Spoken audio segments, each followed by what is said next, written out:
Hey, and welcome back to VFX Tutors. I'm Josh, and in this tutorial we're going to be continuing with our sort of O2 bubble project. So in our previous one we made a lot of the arm and the palm.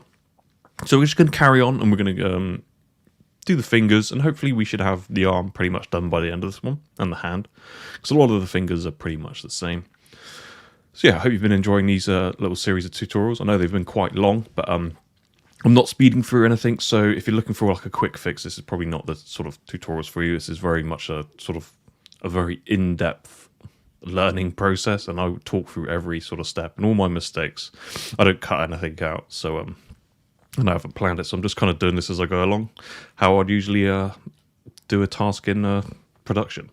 So yeah, if you're enjoying these, don't forget to hit that like and subscribe button. It really does help. And thanks for watching, and let's get going. Okay, so in our previous one, we got up to this hand. I'm going to just quickly tidy up my scene. Sorry. Control G.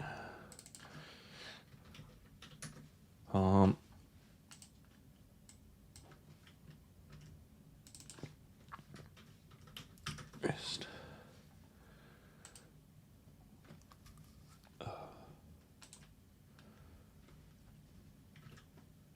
I'm just grouping these, so I'll just know it's all there.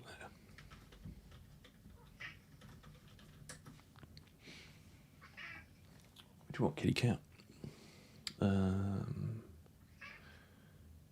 What's this one? Control G. I like to put them in.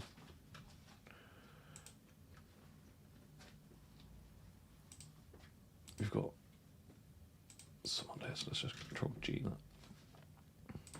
Call that shoulder.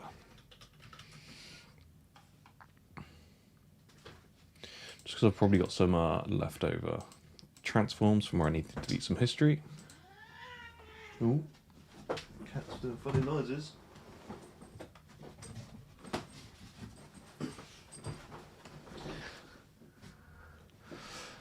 Sorry about that. I have cats as well. So let's just see what we've got here. We've got the original template, which we could probably we're going to get rid of that, and we saved it in the previous one. And what is that? I think that is also a template, so we can get rid of that.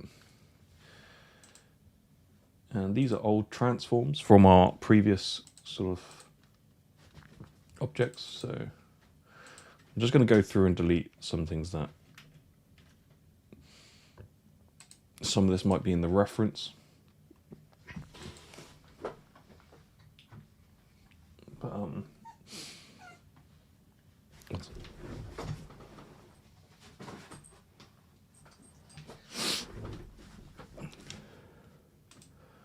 cool, so I don't know what this is, let's just delete that. It's old transforms. What's that? It's just an old template. Cool, so I'm just going to put this all under arm, just to keep it a little bit tidy. And I don't know what that is. That's probably under here somewhere. So that is another template. So delete that. Then what's this?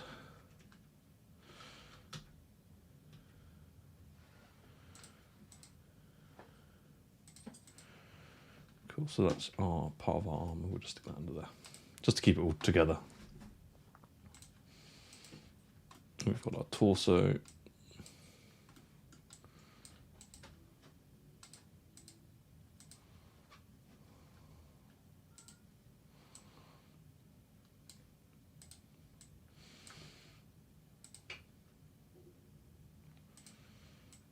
Cool. So just slightly tidy that up. Not a huge amount. We will do the rest. Let's see what's under here. It's like another. That's our shoulder reference locator that we wanted to keep. And we'll sort this out properly later.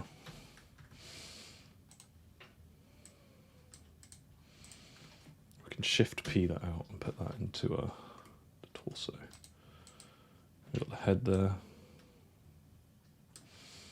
Cool, we'll just put this up here. So we've got our head, arm and torso, excuse me, just so it makes our scene a little bit tidier. Cool, so now let's just go on to these. So we did this last. So let's just try and find some reference of our hand, and we'll probably do the thumb first. So there is this sort of like joint here. See if we can find any other sort of reference. On these ones, they kind of look like the square. They kind of look like rectangle shapes with the spheres shaped built in. So if we can't find, because I'm just going to use this reference. I don't want to waste too much time searching for stuff. But if you're doing yours, you probably want to like look for as much reference as you can. We can see on this one that this joint here is also like, it's got a little indent bit. Possibly that this bit is attached to the thumb tip, which it looks like in these it is. It's a. So how are we going to make this? So we can probably assume that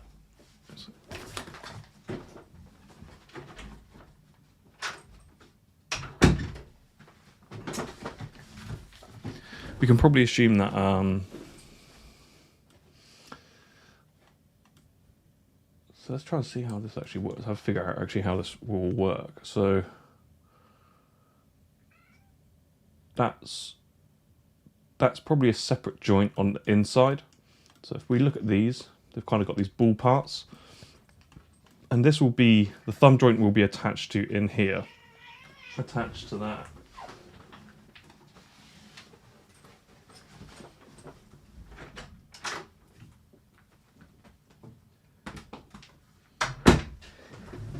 Sorry, just let the cats are being a bit annoying.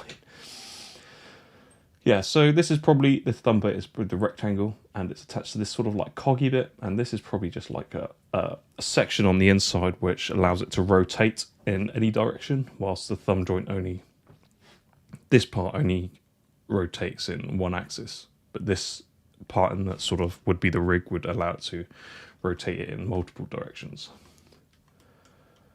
We could probably assume that this is probably the same for all these as well. So it's going to be quite tricky to try and figure out what that is, but we'll do our best attempt. And we'll try and get it as close as possible. So I'm actually going to start off with doing this sort of innard bit here. It's kind of, I imagine it's probably, like you can go into all the details of doing like inside stuff, but I don't think we'll ever really see it. It's just going to be darkness. So for the sake of this, I think this is just going to be like a sphere with some sort of extrusion bits on it. So I will just create a sphere. And if I select my hand, or my palm, and go to rigging, constraining point, orient. Let's do this just quickly over in, say, orientation, and now I can just scale this up. I'm going to pull this out. I'm just going to roughly align this to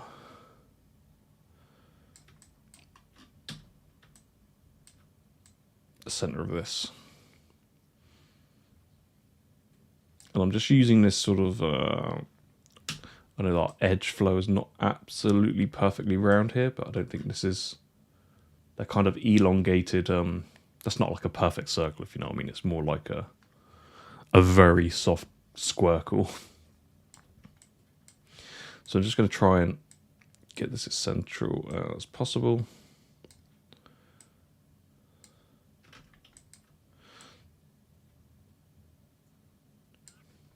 Cool. And just for ease, I'll probably just rotate that 90 degrees. Push that in like that, and we've obviously got like quite a large amount of space in it because it's not that big. Definitely it could easily slip in and out of that. It's not beholden to the sort of structure, so we could see that could easily like stretch if it needed to. It could stretch out if there was such a thing needed. Cool. So this is actually going to be a pretty simple sort of. Well, actually, no. It's actually going to be fairly. For a little thing, it's probably going to be a little bit more complex than I realise. Because don't forget, it's a round shape, and we've got to make this sort of extrusion into here as well, and make this sort of indent. So we can sort of make. What I tend to do is try and actually do the same as before, because it's going to be quite a complex shape. I'm just going to bring this poly count down to maybe 14, just so it's easier to work with if I turn it into a sort of template model.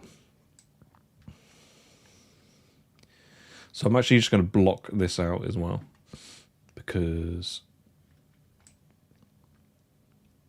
it will just make more sense to do it in that sort of fashion.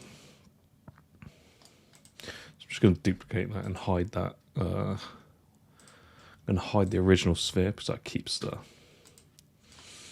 I'm just going to try and match this sort of shape.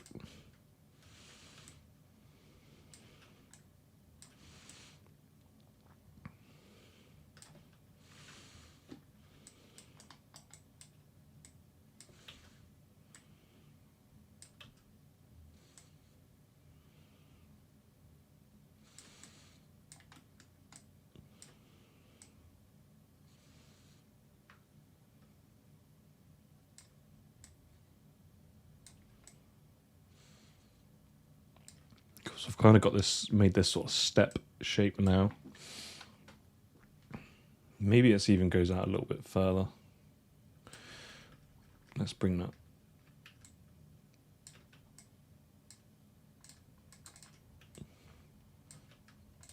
One step in it as well. And this is all kind of like, tried multiple things, I'd say. You'll notice that's when you select this, it will be in a transform. But then if you select that, it will automatically switch over to a uniform scale. Sorry, excuse me. So I'm just uniformly scaling it like that, then I just change the thickness to sort of flatten it out. And it's something roughly like that. You can't really see, but this is what we're going to go with. And we've got this quite large indent.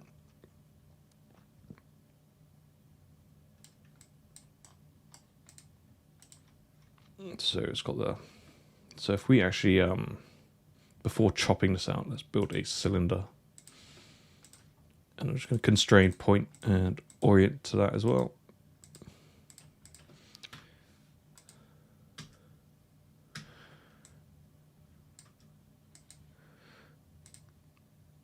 So I'm just going to use this as a guide,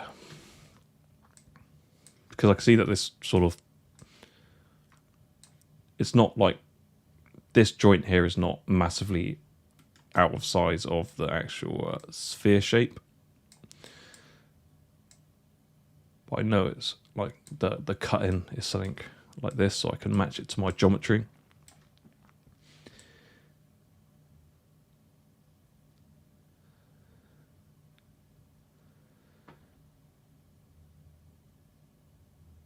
So imagine it's something a little bit like that.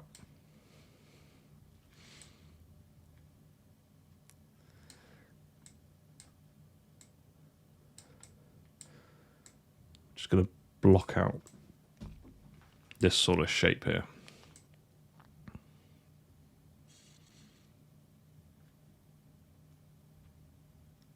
Cool.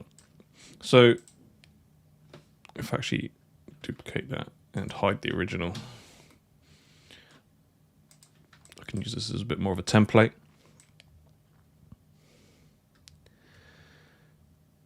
So what I can do is, I don't want to. So let's see what we can do with a Boolean and see what we can sort of fix. afterwards, just to change up some of the modeling sort of technique. Not really a massive fan of using Booleans, but they have their place in life.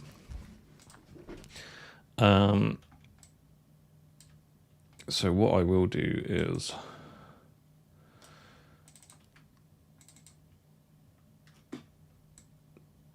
let's bevel this, because we want this sharp corner. So if we can use a Boolean, generally you have to sort of clean it up afterwards, but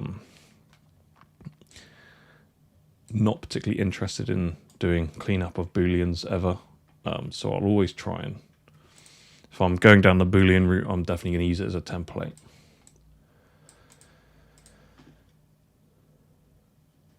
And there are loads of other ways you can do this. This is just how this is the easiest way for me. So I'm just going to smooth it, because I want it smoothed. So, because if I'm building a template, I know I'm going to quad draw over the top of it.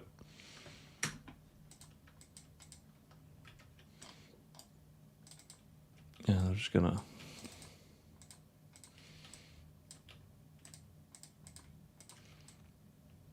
select all these edges, and in fact, actually, that should not matter, because it's just going to be a Boolean operation. And it will just cut out the side, so.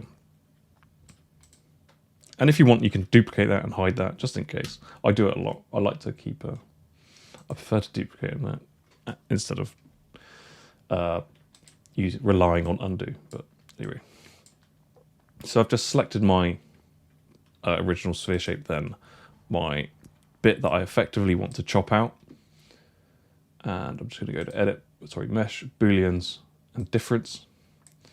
And you can see that that's chopped it out. And it's pretty much given us the exact shape that we want. But the problem is with Booleans, they do not subdivide at all, and they're really awful. And they make a big mess. And it's not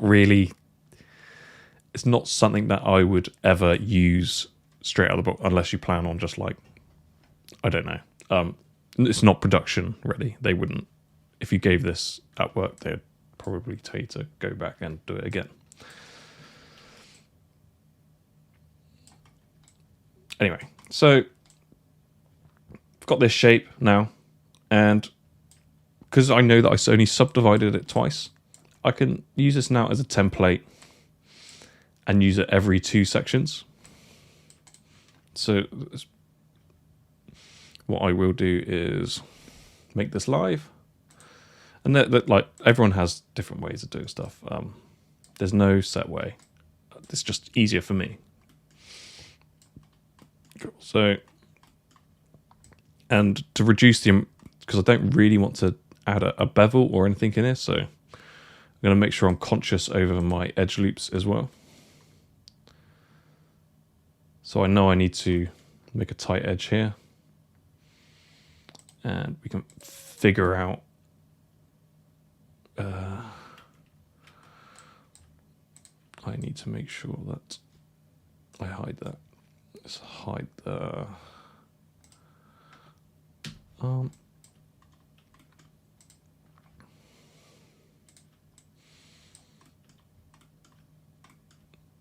We might even be able to get away with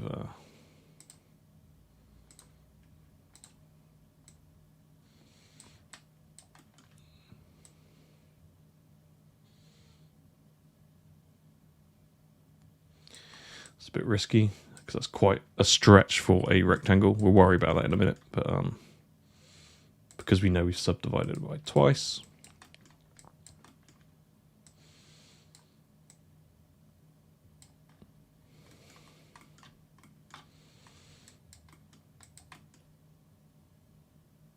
We can work our way around making the edge flow correct, which is generally the most important thing for these sort of things.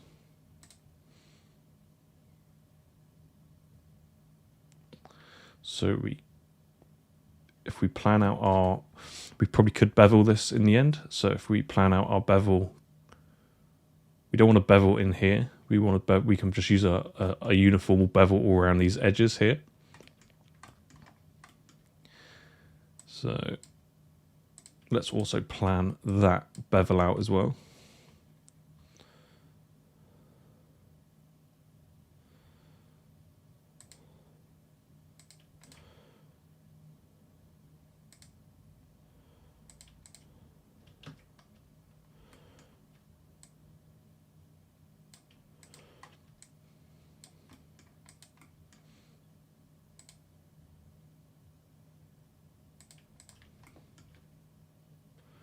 But it does get a little bit tricky because now we're kind of not working. We haven't got our guides for our sort of sphere. But we don't have to do all of this at once. We can focus mainly on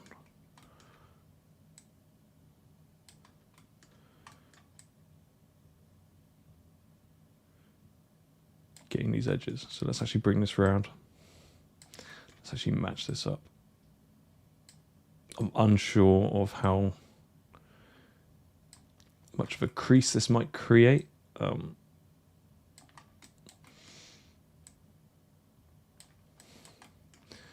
Just means that we're definitely keeping to a certain decent guideline, but I'm not sure about this bit. And we don't have to do the whole thing. We can just duplicate it over.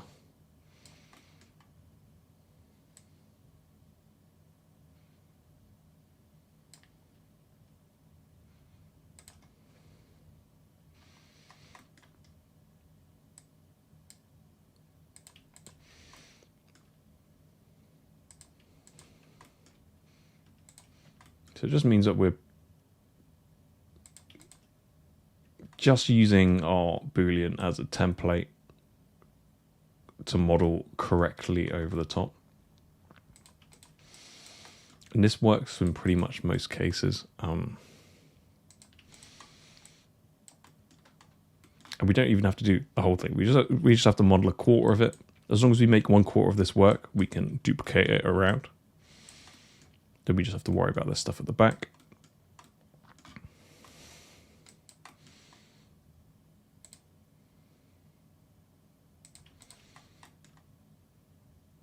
That's why it's always really useful to always work with a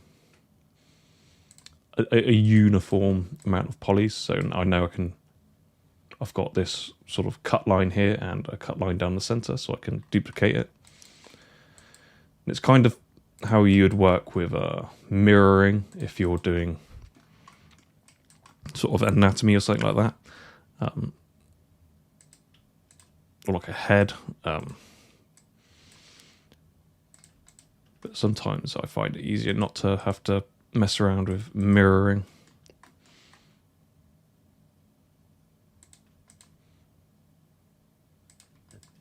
Because you're not always going to have it on the axis that you want.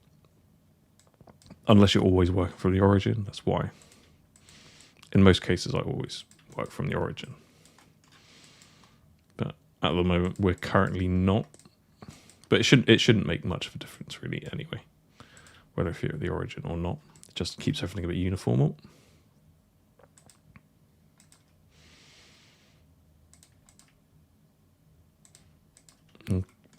I do use quad draw quite a lot, just purely for these sort of tasks. Because generally the modeling of something's not that, making the object is not that complex. Making it work well within all departments is the tricky part, because you've got to make sure it's not a mess. And unfortunately, anything that has a Boolean in it is usually regarded as a bit of a mess. And yeah, it's not great. Avoid using Booleans if you can, basically. So I'm just going to build this. Like, you can be as particular as possible, but like I think on this sort of lowish, we're not building a super high poly mesh here. It won't be that noticeable if you're slightly off. But you can effectively go out and snap these to the vertices if you want it like 100% accurate. I'm not too fast because I'm pretty sure you won't notice it that much. Cool. So now we've got this sort of edge thing, and if we press 3, it's going to make a little bit of going to be a bit weird. So we might have to actually continue this here.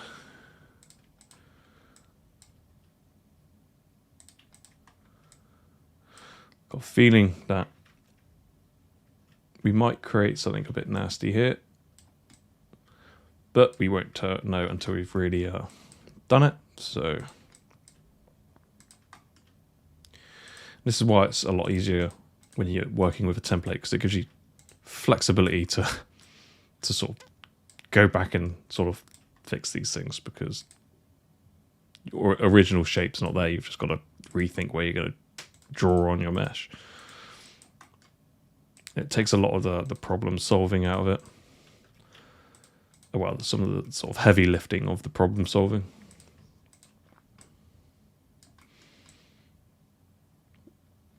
Because we will eventually come back to here and we'll have to close off this edge loop.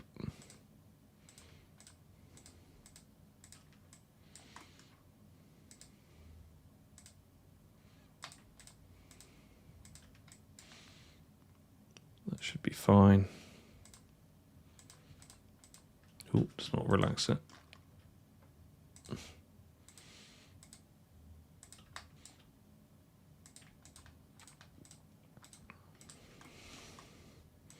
And I am through all these, even though they're taking quite a long time. I actually this would probably be considered like rushing. So don't worry if you're taking longer. You will say, like, in sort of the workplace, you won't. It's not like you'll be asked to do this in like 10 minutes. You will have ample time to sort of do stuff. So I wouldn't worry too much about that.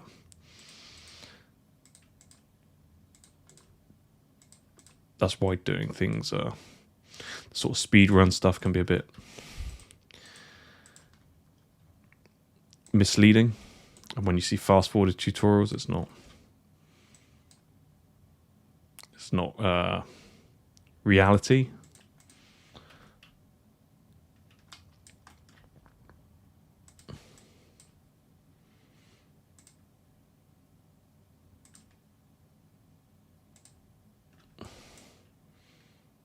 So this is probably going to look a little bit messy, but we'll clean it up afterwards. And we're not really going to see it, so I'm not.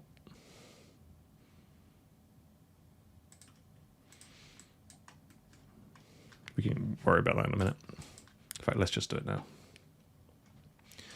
Just going to select the vertices and scale them and hold V and snap them in that. Ooh. Just line them up there. Cool. So now we've done that. We haven't finished this bit, so let's do that.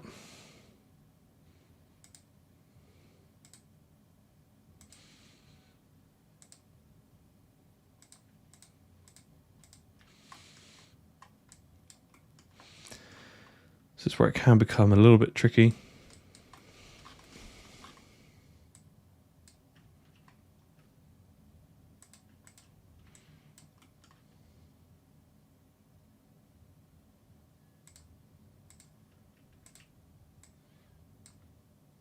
A lot of this, you've got to use your best judgment and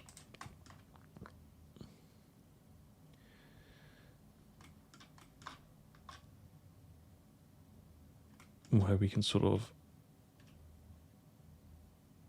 remove geometry. So obviously we want this to carry on going up. We can just temporarily put that, because basically it's got to go like that. So we can now figure out where we want to add edge loops.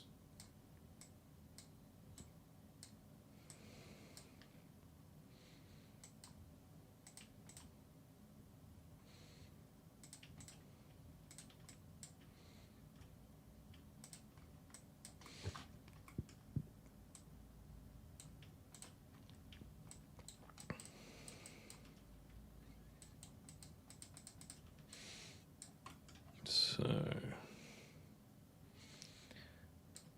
don't really like how this is going here. But we've got an edge loop going around here. Ideally, we want that going across the top there, so we want to possibly fix something that's going a bit wrong here.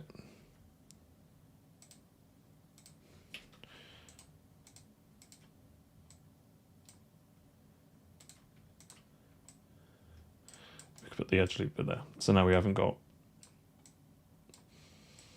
And this is a bit messy at the moment, but we can smooth this out. Because we've now got our subdivision that we want. So afterwards, effectively, we can remove the make live from this and then do a relax over the top. I am going to evenly space these out there. And we're at the moment, we probably are losing the roundness of this at the moment, but we will go back and repair that. All that matters is that we've got this sort of shape working.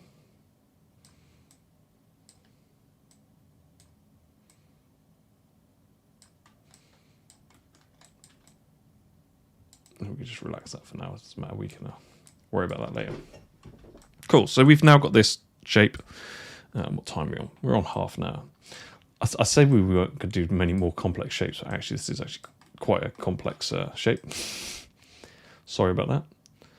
So let's actually start building the insert bit.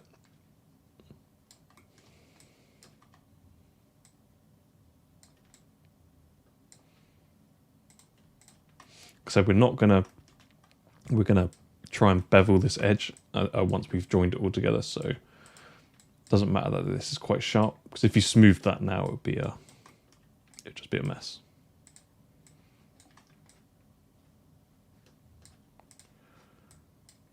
We're also not really going to see the inside of this bit, but it's when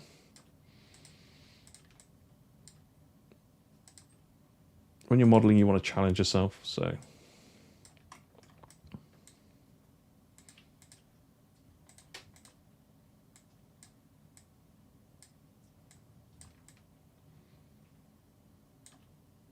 and if you can try and make, you don't have to make everything one object.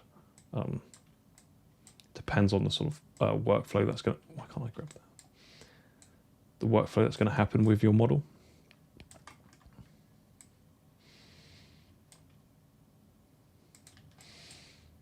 Typically for like destruction and deformation, you don't want lots of this, like say if you're smashing this up or breaking it or denting it, you don't want this built from lots of different pieces. Because then when you do, if the FX artist won't like you if you do that, basically. Because he works in a way where it will be, he needs like solids and stuff like that. So he doesn't want to be messing around with lots of different pieces of geometry.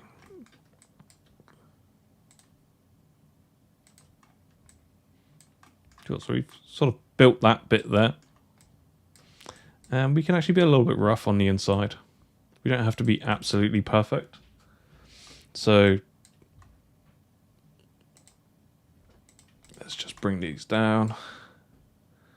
We'll continue this edge loop for now. Because we can reduce some, if we need to, we can reduce some of this poly count here. But let's not worry too much about reducing any poly count at the moment. And let's just build this first sort of edge loop in here. And we can just sort of tidy this up as we go along.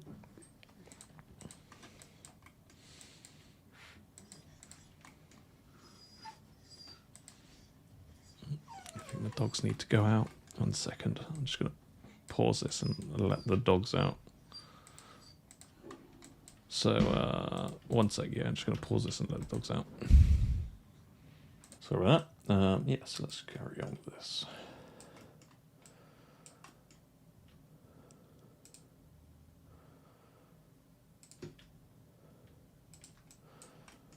So this is rough at the moment, but don't worry too much about that. We just get it blocked.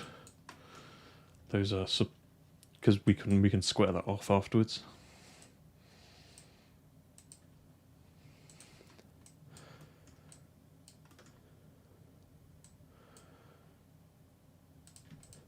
We should be getting a nice sharp corner there. Obviously, this something might be hard to tell if something's pinching there, but we can see that we've actually got our shape with no beveling at the moment, but we've made a nice clean mesh that we can subdivide nicely.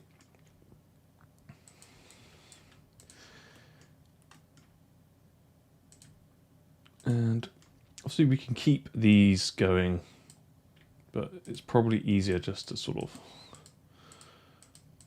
bring these edge loops to an end. And then continue it around. And you could even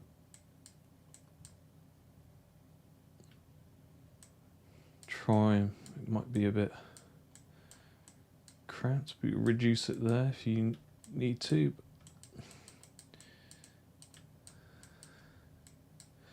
Now that we've got much less mesh, and it's just a clean, all-round, much cleaner mesh. Because we don't need, we've only got all this geo for this curved edge here. We don't need all this geo for this flat edge, because effectively it's just going to be pretty flat, so we can reduce quite a lot of it. But we do want to make sure that we keep at least one clean edge loop between the edges.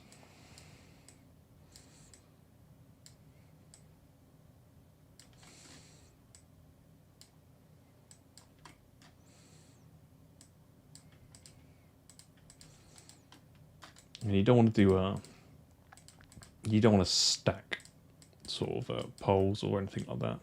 We didn't even really need to remove that there, but I think it won't really make any difference in here. We're just making the geometry clean and correct.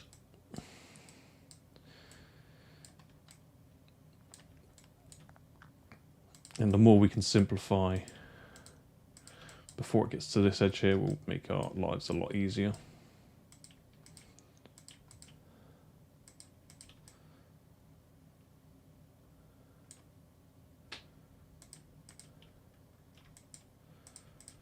So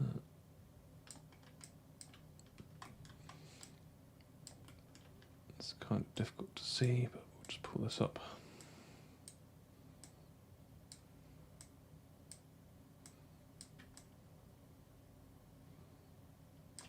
Relax that in a bit. And we probably could remove that. Bring in an edge loop here.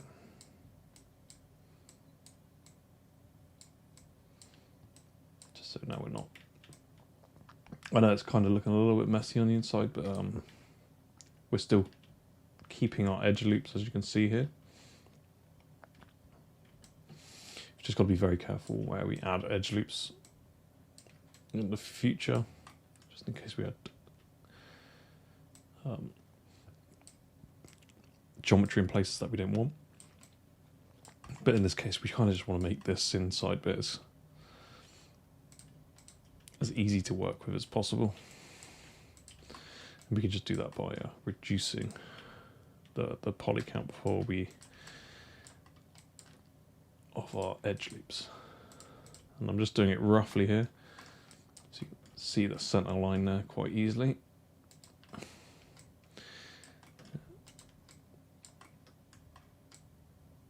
It's looking a bit messy on the inside, but let's not worry. We can relax it. We're not going to see this part anyway, so.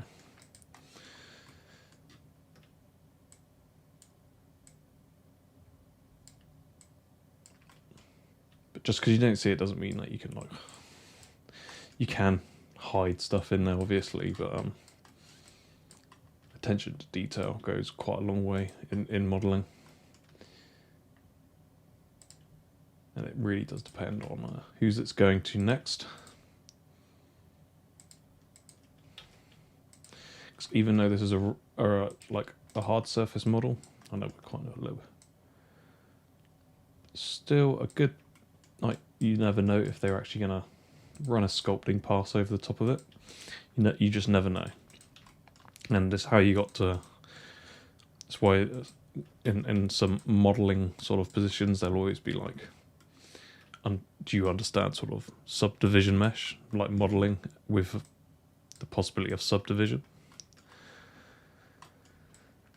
Cool, so we've done that. Visual quads a little bit. We've made it a little bit messy in here just for the case of reducing the poly count. I'm gonna bring this up here.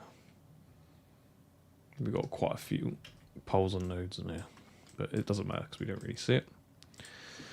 So I'm just gonna grab all these edges that I know that's in the center. Just gonna scale them flat. Then hold V and snap to that point. Then I know that these are supposed to be flat. So now we use the quad draw, but we kind of want to make sure they're in a good place with it to be duplicated. Cool. So now we've done our edges. We're now. Excuse me. Sorry, I just got a bit of a funny throat. Ooh.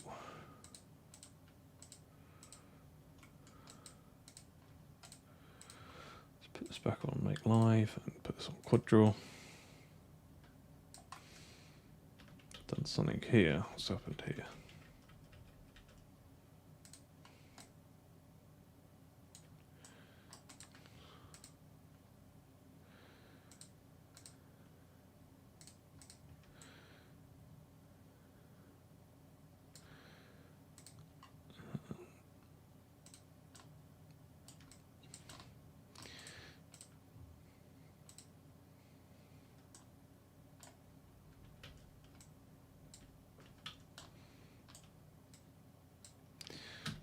Check that those are scaled off correctly again.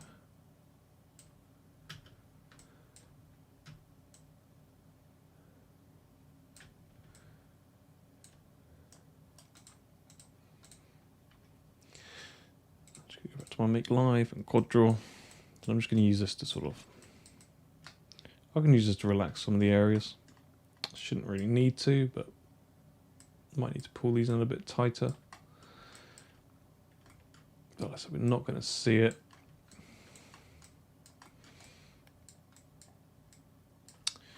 Something's happened here.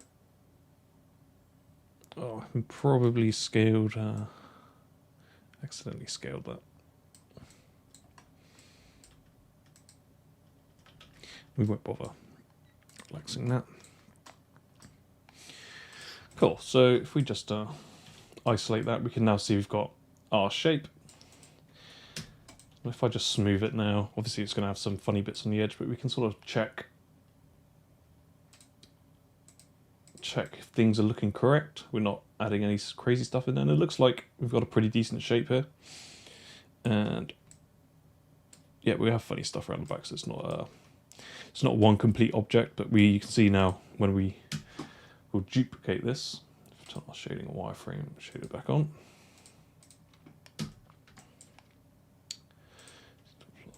And let's press Insert, hold V and snap to our center pivot here. So now if I could Control D, if I -1 in the X, it's like you can use the mirror tool. It's absolutely no problem in doing that. And you see I've mirrored it across. These are not completely married up against each other, but the most of it is. Cool, so I'm going to freeze my transforms so that now it sees it as it hasn't got a minus on it, and I'm going to merge these together. Or combine, sorry. Just going to freeze and delete the history. I'm just going to select all these vertices. We've got quite a lot of close ones here, so we will go Edit Mesh and Merge. And we'll just double check everything this, so this one won't have merged because it's a little bit too far away. But we can just go to mesh, edit mesh and merge to center. So now if we press 3, everything should have been nicely tied up. And we can see it's starting to take a lot of shape. And we haven't used any Booleans. We used it for our temporary, but this is made out of a completely good mesh, basically. Just going to delete the history of that. Control D.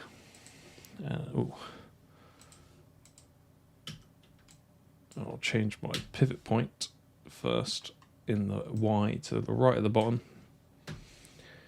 Then I can just -1 in the Y, and now it flips over. So it's just like manual mirroring. I do this a lot. So for me, I find it easier. Some people you can do it mirror in any way. You can set up a load of mirroring access to this, so you could have it. You could have already done it and just baked it off. But I do prefer doing it this way sometimes. But yeah, so I've freeze the transform, so now that's on. There's no negative scaling. Just gonna mesh combine. Just gonna do the same again. Select all those middle bits, and you just got to be careful that you don't accidentally merge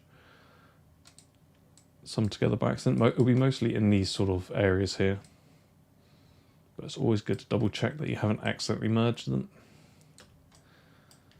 And if we press 3, we can now see we've got our shape. If we turn off our wireframe on shaded, we've now got this, what we can sort of guesstimate as this sort of shape, but we've got good mesh. There's no Boolean. This can be subdivided and subdivided until you can't subdivide it anymore. And even so, on this edge, I'm quite happy. We might not even need to add a bevel on any of that. I'm quite happy with that. So yeah, so we've done this little bit, and let's move on to I guess the thumb part, the middle thumb.